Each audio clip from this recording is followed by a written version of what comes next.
앞서가는 사람들의 발자국은 무척 중요합니다. 특히 자기를 보고 따라오는 무리가 있을 때는 그 발자국은 정말 더 중요합니다. 다시 말해서 이 말은 지도자들의 생각이나 그 주체성은 많이 중요하다는 것입니다.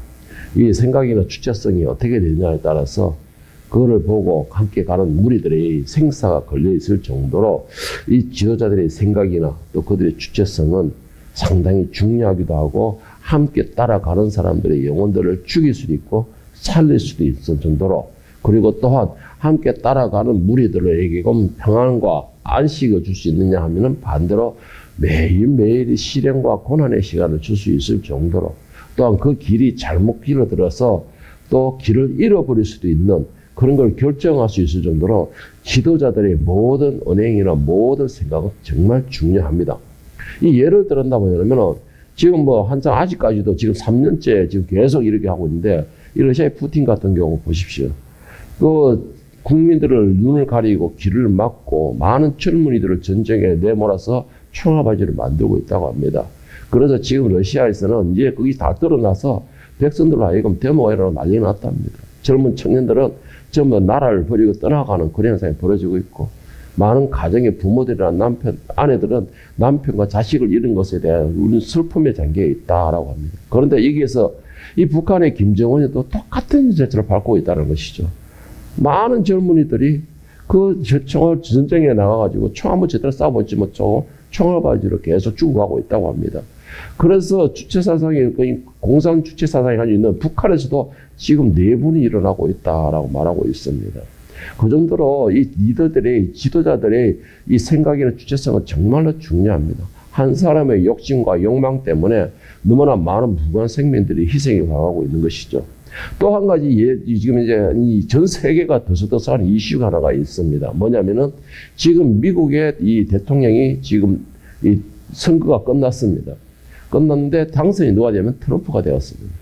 트럼프는 전전회기에 이 대통령이었지만은 이들이 강경성과 이 트럼프의 강경성과 그의 정치사상 때문에 이 탄핵에 소치게 될 정도로 그 사람은 아주 자기는 미달로서 찍혔던 사람입니다.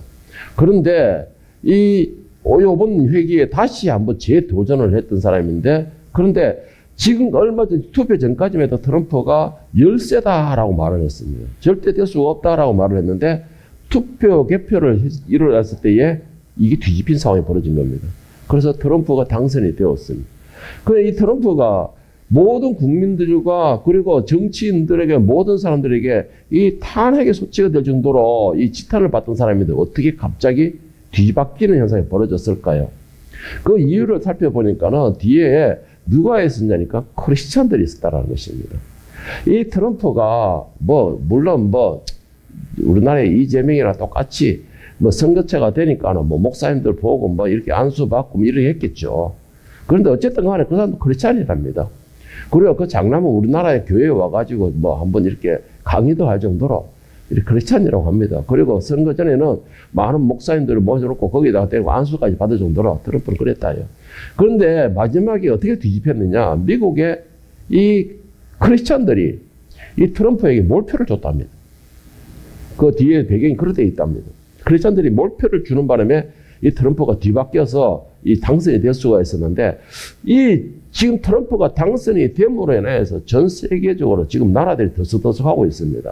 왜냐하면 너무 강경적이라서 다른 나라들이 피해를 좀 많이 본다고 합니다. 우리나라도 역시 그 대표적인 예로 되어 있는데, 이 주식시장이 들썩들썩할 정도로까지 지금 트럼프의 당선이 지금 심각한 상황에 있답니다.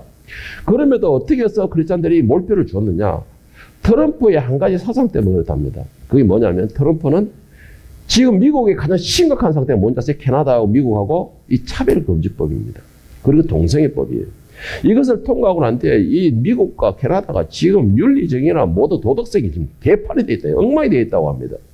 그런데 이 중에서 크리스찬들이 차별금지법으로 인해서 많은 목사님들이 쫓겨나는 현상이 벌어지고 있고, 또 그로 인하여서 교단들조차도 동성애나 차별법으로 인하여서 이 목사들을 제면 처리하고 이런 현상이 지금 엄청나게 일어나고 있는데, 이 크리스찬들이 이 차별금지법과 동성애법을 뒤바꿀 수 있는 인물이 바로 이 트럼프라고 말을 한답니다.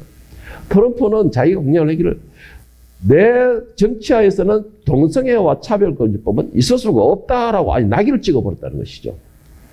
그래서 이 교인들이 크리스찬들이 이 트럼프에게 그 하나를 보고서 몰표를 줬다 하는 거. 트럼프는 역시 당선되자마자 여기에 대해서 아주 경고 조치를 했답니다. 차별금지법, 동성애법 안 된다라고. 여러분 이게 이 지도자라는 사람의 생각이나 그의 주체 사상은요 무척 중요합니다. 백성들이 그걸 보고 가는 백성들, 그 무리들이 이들이 평탄한 길을 가느냐 안전한 길을 가느냐 아니면 위험한 멸망의 길로 가느냐를 결정할 정도로 아주 중요하다는 것이죠. 예수님께서는 마태복음 23장 15절에 이렇게 말씀하셨습니다. 화에서 진저 외식하는 서기관들과 바리새인들이여 너희는 교인 한 사람을 얻기 위하여 바다와 육지를 두루 다니다가 생기면 너희보다 배나 더 지옥 자식이 되게 하는도다. 어리석은 지도자들은 결국 어떤 현상이 벌어집니까? 어리석은 지도자들이 결국은 함께하는 무리들로 하여금 많은 사람들의 눈을 가리게 만들어요. 푸틴이나 김정은이처럼. 그리고 그들의 길을 막아버리라는 것이죠. 그리고는 백성들을 바보로 만들어버립니다. 그리고 결국은 어떻게 됩니까? 멸망의 늪에 빠뜨려버리는 것이 바로 어리석은 지도자들의 모습이라는 것입니다. 이것은 여러분 정치뿐만은 그런 게 아니에요. 나라만 그런 게 아닙니다.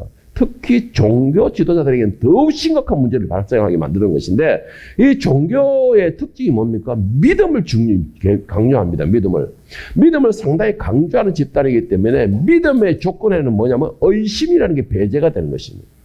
이 의심이라는 게 배제되는 게 믿음이라는 건 믿고 따라와라. 이것이 바로 믿음이라는 것인데 이 종교 지도자들에게 지도자들은 많은 자기를 보고 있는 사람들에게 믿음을 강조하면서 자기를 보고 따라오라고 합니다. 그런데 그 사람이 만약에 어리석은 생각을 가지거나 또는 그들에게 아주 병든 생각을 가지고 있다면 그를 보고 믿고 따라가는 많은 백성들이 어떻게 됩니까? 결국은 죽는 거예요.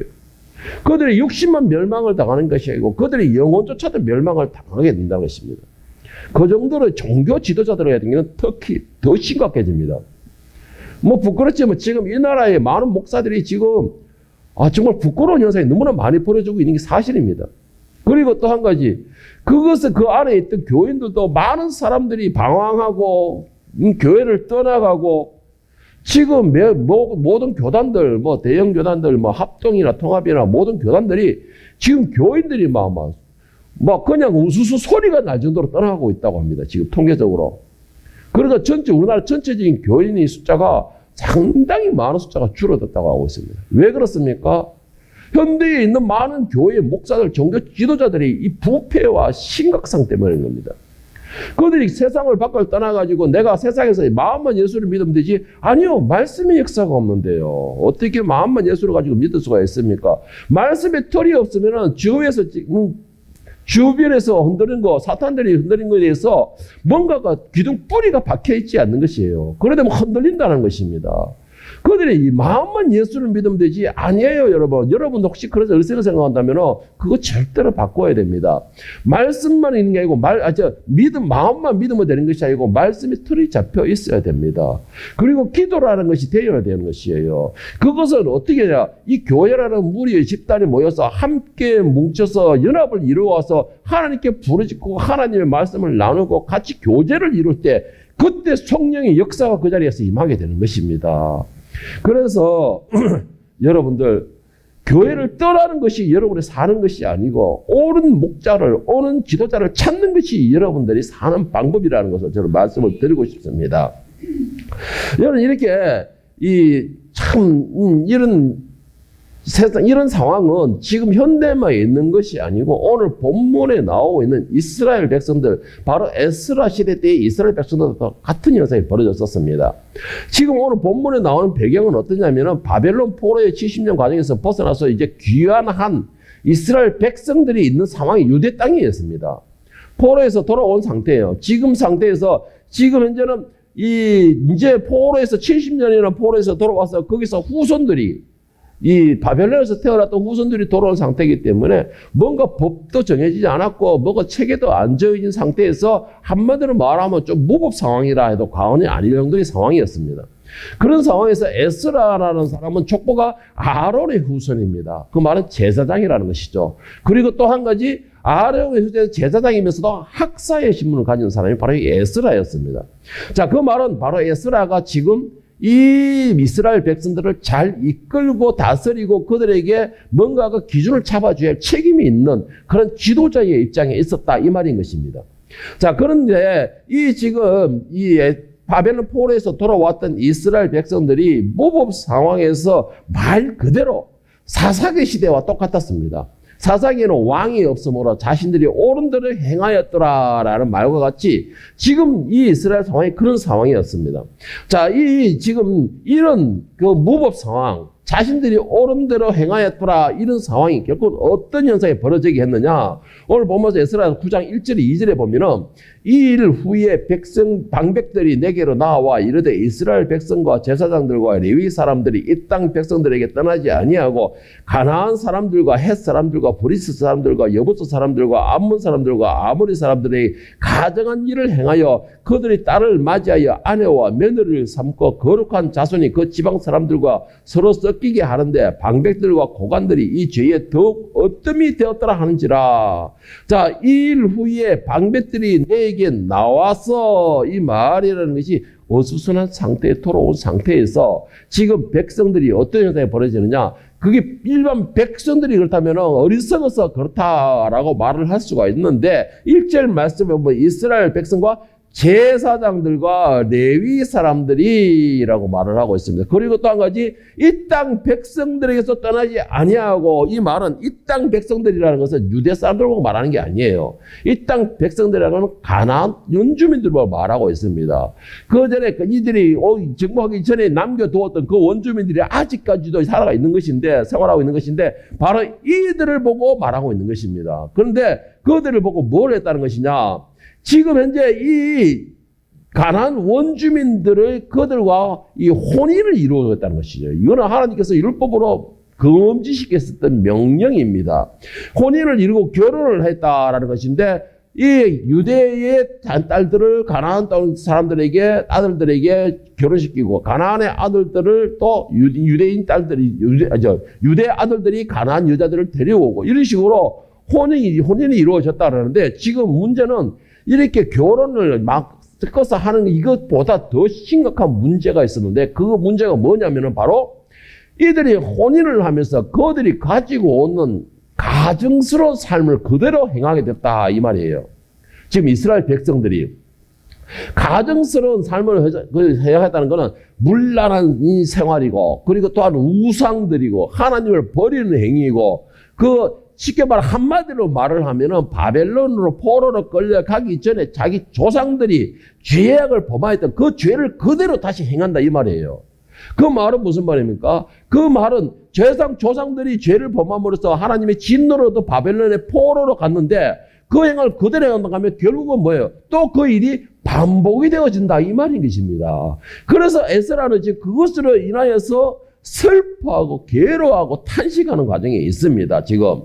자, 이 난접한 소식을 듣고 에스라는 지도자 입장으로서 어떤 영향을 보여주고 있느냐? 오늘 에스라가 이 난접한 백성들, 죄악 가운데 있는 백성들을 보고서 에스라가 취한 행동을 보면서 오늘 우리 지도자들도 그리고 또한 여러분들도 다 지도자들이기 때문에 여러분들이 가져야 할 마음, 그런 생각, 은행을 어떻게 해야 되냐라는 것을 한번 같이 나누어 보면서 여러분들이 생각할 수 있는, 여러분들하고 흡수할 수 있고 배울 수 있는 시간이 되었으면 좋겠습니다. 자, 오늘 에스라 9장 3절 7절에 보면 에스라가 백성들의 죄악을 보고서 지도자로서 취한 자세를 나와 있습니다. 제일 먼저 내가 이 일을 듣고 속옷과 겉옷을 찢고 머리털과 수염을 뜯으며 기가 막혀 앉으니 이에 이스라엘의 하나님의 말씀으로 말미암아 떠는 자가 사로잡혔던 이 사람들의 죄 때문에 다 내게로 모여오더라. 내가 저녁 제사 드릴 때까지 기가 막혀 앉았더니 저녁 제사를 드릴 때에 내가 근심 중에 일어나서 속옷과 겉옷을 찢은 채 무릎을 꿇고 나의 하나님 여호와를 향하여 손을 들고 말하기를 나의 하나님이여 내가 부끄럽고 낯이 뜨거워 감히 나의 하나님을 향하여 얼굴을 들지 못하오니 이는 우리 죄악이 많아 정수리에 넘치고 우리의 허물이 커서 하늘에 비침이니이다. 우리 조상들이 때로부터 오늘까지 우리의 죄가 심하며 우리의 죄악으로 말미암아 말미암아 우리와 우리 왕들과 우리 제사장들을 우리 여러 나라들이 왕의 손에 넘기사 칼에 죽으며 사로잡히며 노략당하며 얼굴을 볼거롭게 하심이 오늘과 같으니이다. 내용이 좀 길지만은 한마디로 딱 이야기를 하면은 에스라는 자신의 빛이 하나님 앞에 범죄한 것이 없습니다. 정말 열심히 사는 율법 학사였습니다. 율법대로 지키려고 했던 사람이에요. 자, 그런데 오늘 에스라가 어떻게 하고 있습니까? 내가 이 일을 듣고 속옷과 겉옷을 찢고 머리털과 수염을 뜯으며 기가 막혀 앉았으니 이 상황, 지금 에스라의 이 상황은 극한 상황입니다. 극한 상황. 극한 상황에서 하나님 앞에 자비와 정말 그 죄악으로 인하여서 부끄러웠을 때에 일어나는 그 현상이 바로 이 지금 에스라가 일어나고 있는 상황입니다. 지금 이 마음의 통분한 마음으로서 지금 그 상황을 지금 에스라가 지금 행한 행동이 바로 그런 상황인데, 자, 이것은 정말 큰 죄를 지어가지고 하나님 앞에 자비를 구할 때 행하는 행동인데 왜 에스라가 이런 현상을 벌였을까요? 그 이유는 바로 이스라엘 백성들이 자신도 모르고서 정하였던 그 모든 범죄가 앞전에, 그러니까 7절 말씀에 보면 앞전에 조상들이 저질러서 하나님의 진노로 상하했던 그 범죄를 그대로 행했다라는 것입니다.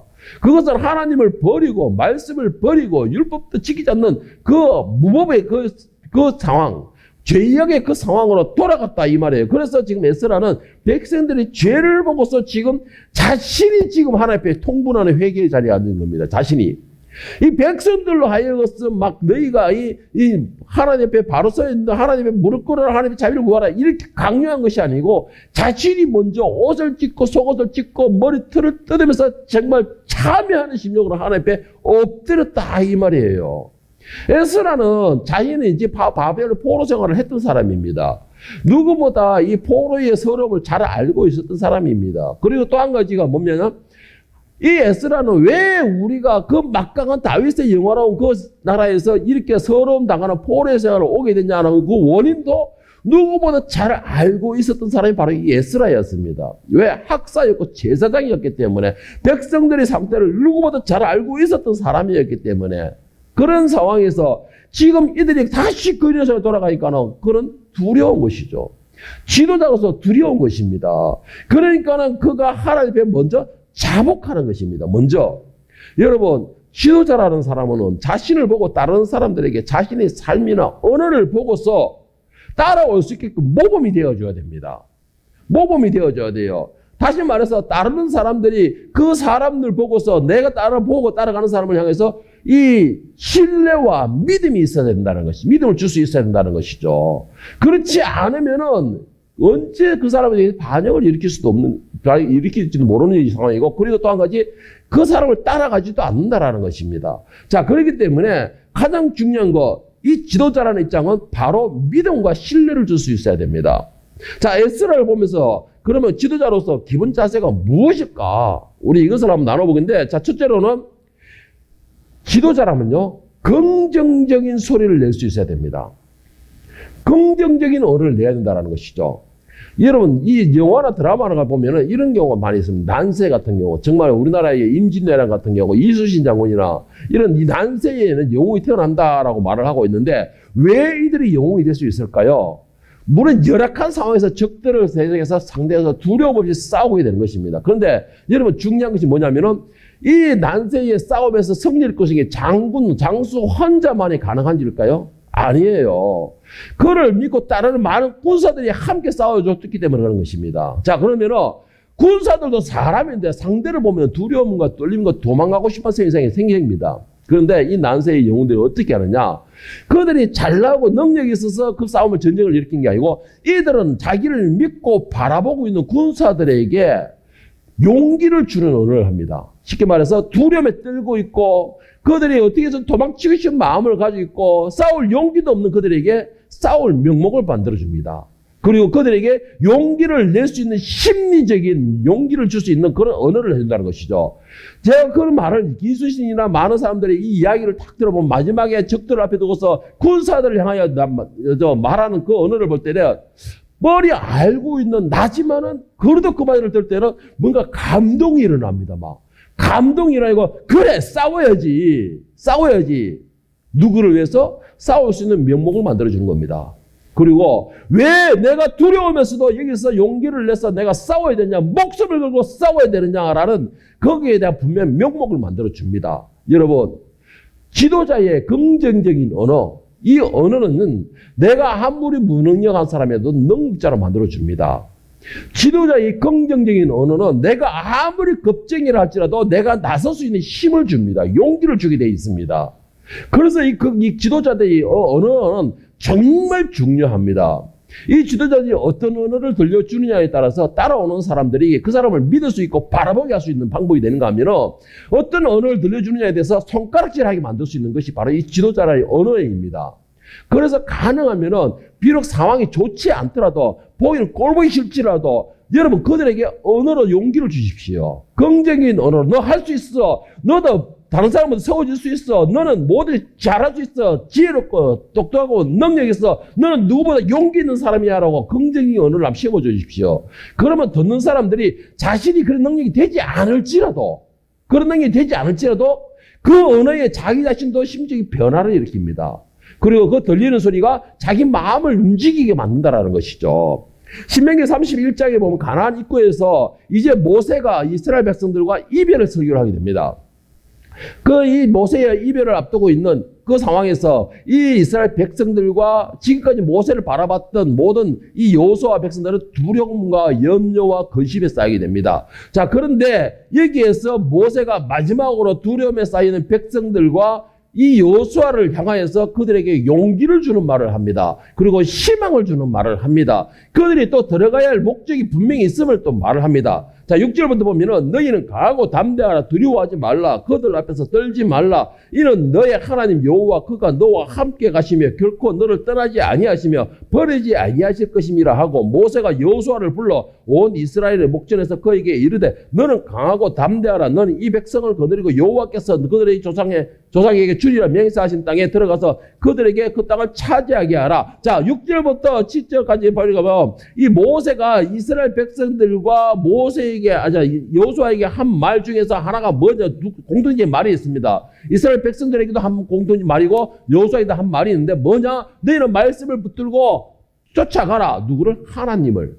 하나님께서 너희보다 앞서가신다. 하나님께서 너희보다 앞서가서 너희 길을 예비하고 계신다. 그러니까 너희는 두려워할 필요 없다. 하나님 뒤만 쫓아가면 된다라고 말을 하게 됩니다. 하나님의 뒤만 쫓아가면 된다라고 말하고 있어요. 여호수아도 말하기를 지도자로서 이제 두려움에 들고 있는 여호수아에게 너는 할 거 없어. 너는 할 거 없어. 너는 그냥 하나님 말씀만 들으면 돼 라고 말을 하고 있는 것입니다. 그러니까는 여호수아와 백성들이 어떻게 해요? 지금까지 모세도 역시 하나님의 말씀만 듣고 쫓아갔듯이 이제는 우리가 여호수아만 보고 쫓아가면 되겠구나. 왜? 여호수아가 하나님과의 관계를 형성하면서 하나님 뒤를 쫓아가고 있기 때문에 여러분, 이건 바로 이 백성들, 두려워하고 근심하는 이 백성들에게 근심과 두려움을 떨쳐버릴 수 있는 유일한 방법 뭐예요? 내 앞에는 하나님이 가신다라는 것입니다. 하나님이 앞서가고 가신다는 것이에요. 그렇기 때문에 나는 두려워할 필요가 없다라는 것이에요. 내가 두려워한다는 게 뭔 말이에요? 그거는 바로 내가 앞서간다는 뜻입니다.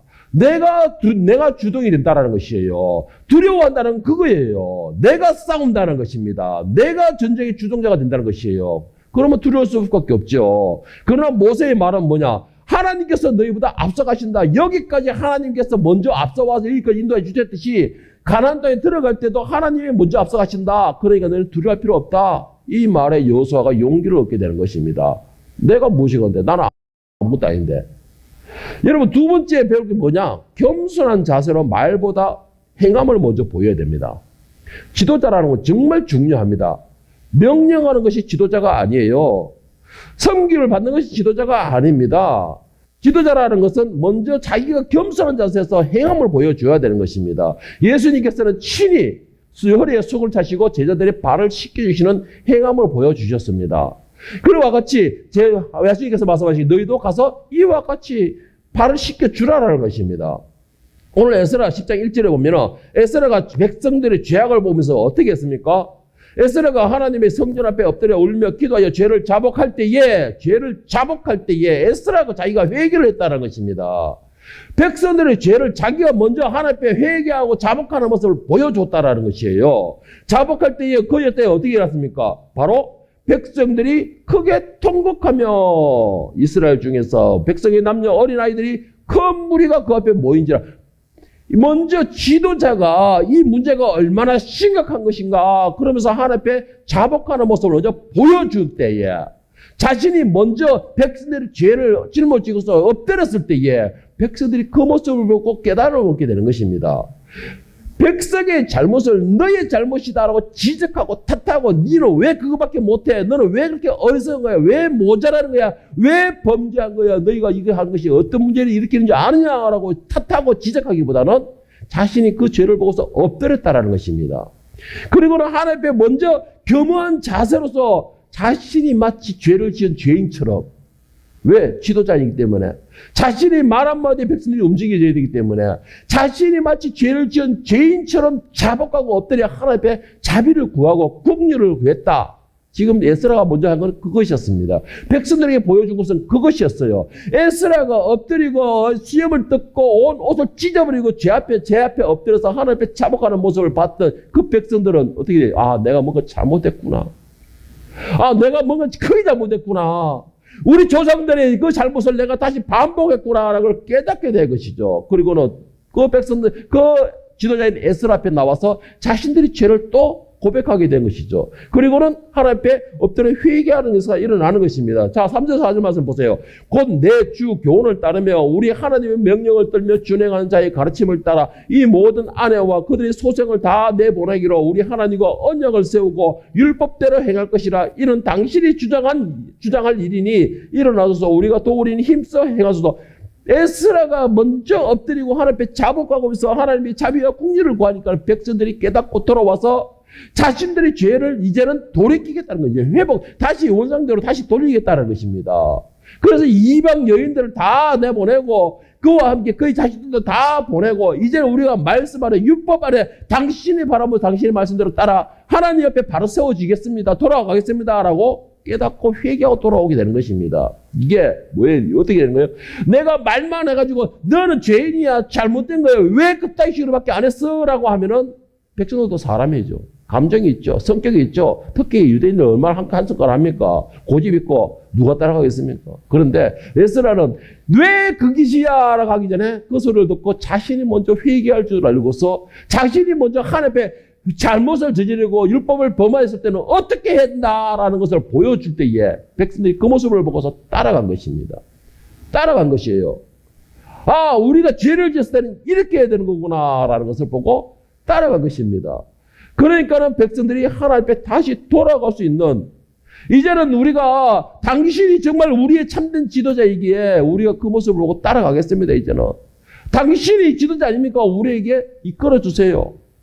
스스로가 에스라 앞에 무릎 꿇게 만드는 것이고 스스로가 자신들이 범죄한 것을 깨닫고 하나님 앞에 무릎 꿇게 만들었던 것입니다. 이것은 말로 해도 되는 것이 아니죠. 먼저 보여줘야 되는 것입니다. 아, 너희들 상황이 지금 이런 심각한 상황이야.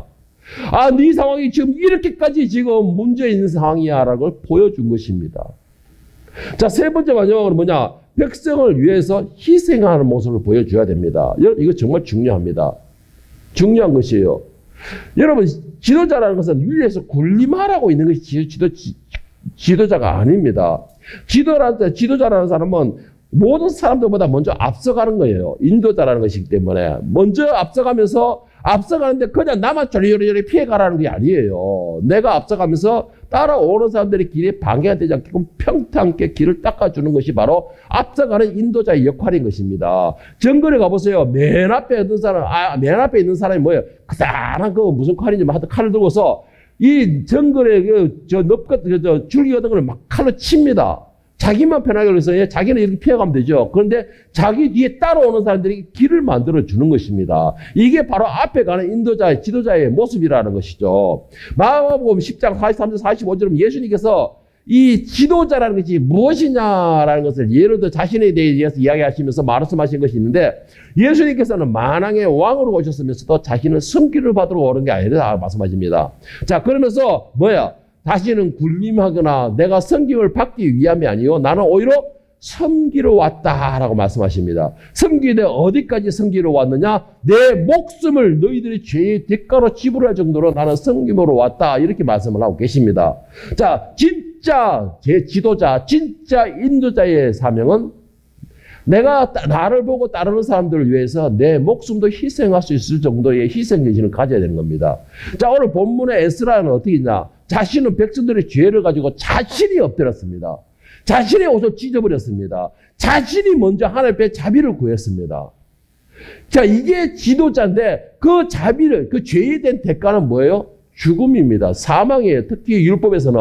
그러면 제 에스라의 이 말은 무슨 말이냐? 내가 이 백성들의 죄를 대신해서 내가 죽어도 좋습니다. 이 말이에요. 이 말인 것입니다.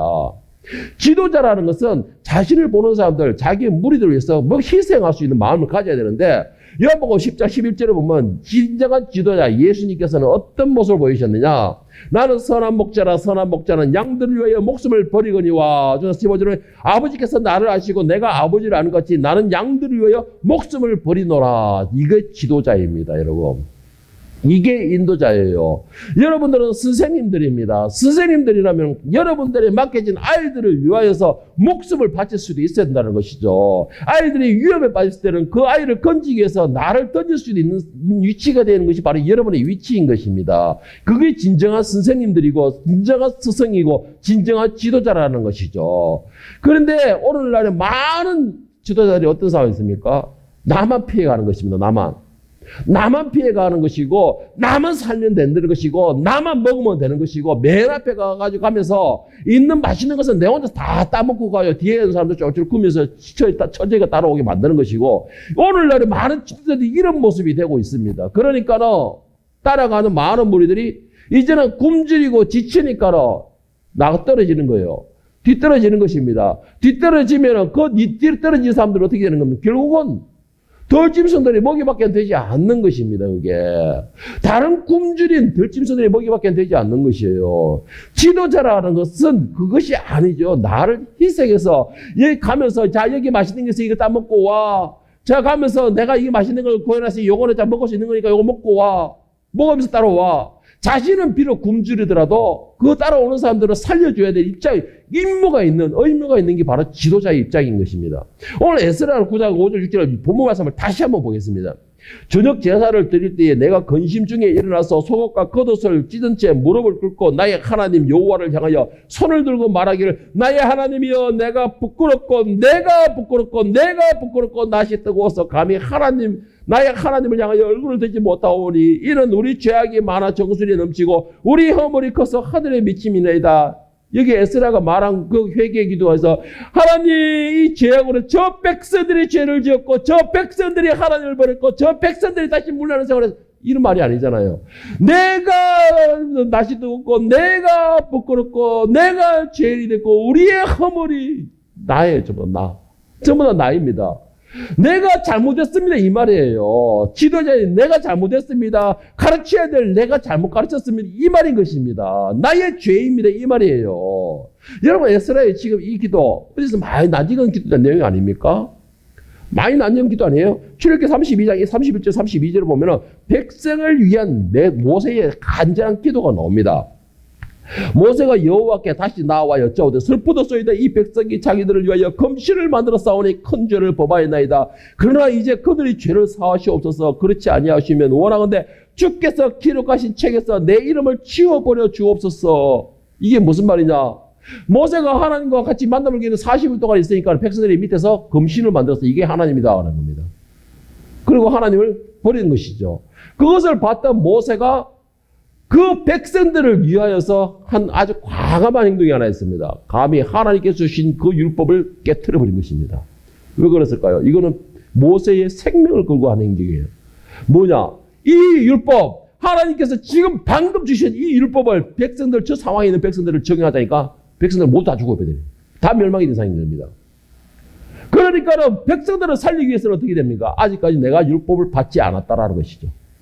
그걸 하기 위해서는 율법을 깨트려버린 것이죠. 그리고는 이 모세가 다시 올라가서 뭐랍니까? 하나님, 이 백성들의 죄를 용서하여 주시옵소서. 이 말은 아직까지 율법 우리가 받지 않았습니다. 이 말인 것이에요. 아직 받지 않았습니다. 아직 백성들은 모릅니다. 그러니까 용서해 주시옵소서. 자신을 알고 있으니까는. 용서해 주시옵소서. 만약에 이들을 용서하지 못한다면 내 생명을 대신 취하소서. 여러분, 지도자의 참된 모습은 바로 이 모습인 것입니다. 이 모습이에요. 나를 희생할 수가 있어야 돼요. 모세의 이 부르짖음에 하나님께서는 모세 그 한 사람의, 그 지도자 한 사람의, 하나님께서 세우신 그 한 사람의 지도자의 모습에 백성들을 용서해 주시게 됩니다. 용서해 주시게 돼요. 여러분, 이게 지도자들의 희생의 모습이에요. 이게 지도자들의 언어와 그들의 행동과 그들의 희생 정신이 내가 굳이 나를 따르라 하지 않아도 따라가게 되어 있습니다. 그게 따라가게 되어 있는 것이에요. 내가 희생하지 않고 내가 군림하려고 하는데 어떤 누가 따라가겠습니까? 금방 지쳐버리죠. 여러분들은 지도자로서 여러분의 모습을 보고 따라오는 많은 사람들을 향하여서 너는 나를 보고 내 뒤만 따라와. 그리고 내가 하는 말만 듣고 따라와. 라고 자신 있게 말할 자신이 있습니까? 너희들은 내만 보고서 내 음성만 보고 따라오면 돼. 라고 말할 자신이 있습니까?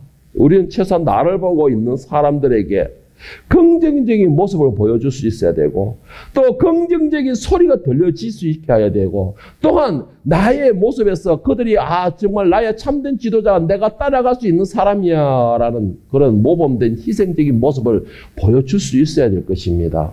여러분들을 따라오는 그 사람들에게 여러분을 보고서 여러분의 음성을 들으면서 자신들이 생명의 길로 가고 있구나. 그리고 이 사람을 따라가면 살 수가 있겠구나라는 믿음과 희망과 소망을 줄 수 있는 참된 지도자, 참된 스승이 될 수 있기를 예수님의 이름으로 간절히 축원합니다.